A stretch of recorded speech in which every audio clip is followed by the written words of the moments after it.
Did you say you're having intercooler problems on your Kawasaki? Let's take a look at it together.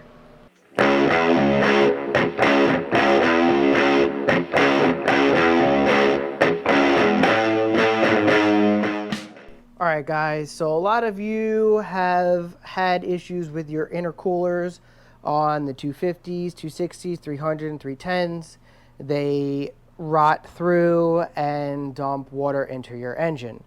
So standard maintenance, obviously, in salt water. You want to replace the intercooler, obviously, before that happens, or pressure test it often enough so that you don't get stuck in that situation, because that will ultimately ruin your motor immediately. So anytime you get water in your motor, it is screwed. So recently, there's a company out there that has offered intercooler cores. And here is one of the intercooler cores installed. This was installed by a customer, and they had no idea what was wrong with the machine, but the machine was giving an alarm for the air intake temperature being hot. Now, these intercoolers, I think, are pretty decent. I don't like the paint so much that they put on here, but it's going to come off in salt water pretty easily. You can see it's starting to come off here already. But I do like the fins. They are a little bit bigger than stock, which I do like. Ports are actually a little smaller, so hopefully that doesn't really affect much. But overall, it's a decent copy of the original. So far, we don't have a ton of data on it, but it has shown to be a decent replacement for stock. Now, nobody really understands how these intercoolers work on the Kawasaki's. There's no information on this whatsoever. So you have your inlet here and your outlet here. And there's a dam that goes right here in the middle. So normal flow of this, let me put this in here. Normal flow for this intercooler is in here, up the intercooler, and down and out through here. But what happened with these cores is, I don't understand why, there is a groove right here where this dam goes. Now, this dam keeps the water flowing up, filling up here to waterfall over to this side.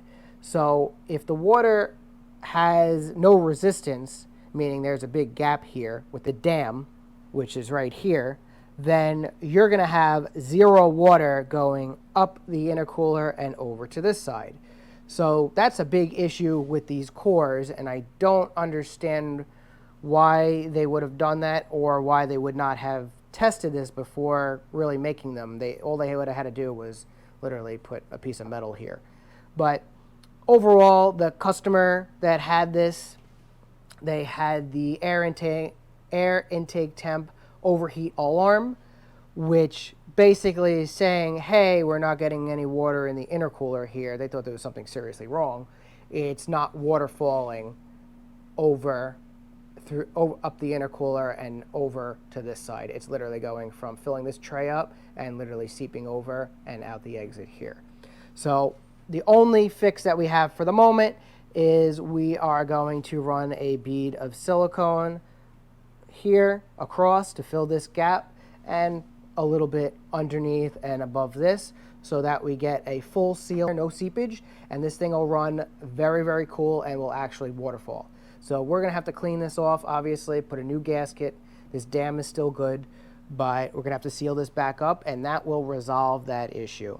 If you guys are purchasing one of these intercooler cores from us, then keep in mind that you need to take this extra step. Otherwise, you are going to be running in circles, because you're not going to be able to figure out why your air intake temperature is so high, which will put you in limp mode.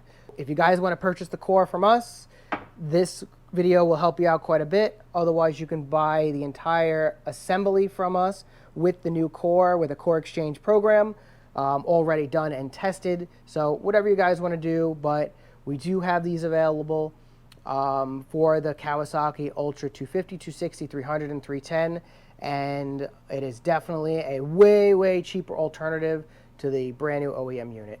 Hope you guys enjoyed the video. Like us on YouTube, check out all our other cool videos, and we'll catch you later.